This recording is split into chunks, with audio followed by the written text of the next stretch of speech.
మిథున రాశి. మిథున రాశి వారికి అత్యద్భుతమైన కాలం అండి. ఈ వారం అంతా కూడా చూడండి 9వ తేదీతో అంతమయ్యేటటువంటి వారానికి రాశి ఫలితాలు ఏ విధంగా ఉన్నాయి అంటే, రాశిలో గురువుగారు బాగున్నారు, తృతీయంలో కేతువు బాగున్నారు, షష్టంలో చంద్రుడు బాగున్నారు, అలాగే ఏకాదశంలో రవి, బుధులు బాగున్నారు, ద్వాదశంలో శుక్రాచార్యుల వారు బాగున్నారు. ఇన్ని అద్భుతమైనటువంటి గ్రహాల యొక్క ఉన్నతమైన ఫలితాలు, ఉత్తమమైన ఫలితాలు మిథున రాశి వారిని ఎంత బాగా అలరిస్తున్నాయంటే, వీరి జీవితాశయం నెరవేరిపోతుంది.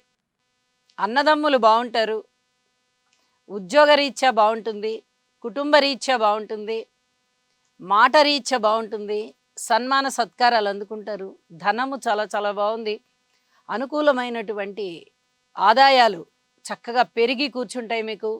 కీర్తి ప్రతిష్టలు పెరుగుతాయి. విలువైన వస్తువులని కొనుగోలు చేస్తారు. లాభాల బాటలో ఉంటారు. అది మామూలు బాట కూడా కాదు. అది రవి బుధుల యొక్క సమ్మేళన స్థితి లాభస్థానంలో ఉంది. అంటే యోగం పడుతూనే లాభంలో ఉన్నారంటే అది 2 విధాల ఫలితాలనమాట. రవి బుధుల కలయిక వల్ల బుధాదిత్య యోగం వల్ల ఒక లాభం అయితే,